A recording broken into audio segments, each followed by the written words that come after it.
Big breaking news చూస్తున్నాం. తెలంగాణ హైకోర్టులో కేసీఆర్ హరీష్ రావుకు బిగ్ రిలీఫ్ దొరికింది.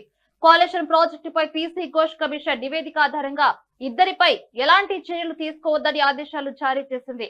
కాళేశ్వరం కమిషన్ నివేదిక ఆధారంగా తమపై చర్యలు తీసుకోకుండా ఆదేశాలు ఇవ్వాలని పిటిషన్ లో కేసీఆర్ హరీష్ రావు పేర్కొన్నారు.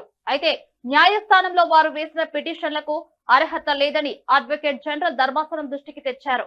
కాళేశ్వరం ప్రాజెక్టు రిపోర్టుపై అసెంబ్లీలో చర్చించినట్టు కోర్టు దృష్టికి ఏజీ తీసుకెళ్లారు. ఈ కేసును తెలంగాణ ప్రభుత్వం సిబిఐకి అప్పగించినట్లు హైకోర్టుకు తెలిపారు.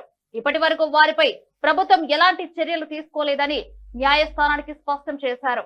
సిబిఐ విచారణ తర్వాత కేసీఆర్ హరీష్ రావులపై చర్యలు ఉంటాయని హైకోర్టుకు అడ్వకేట్ జనరల్ వెల్లడించారు. కాగా హరీష్ పిటిషన్లపై విచారణ చేపట్టిన కోర్టు తదుపరి విచారణ వరకు వారిపై చర్యలు తీసుకోవద్దని రాష్ట్ర ప్రభుత్వానికి ఆదేశాలు జారీ చేసింది.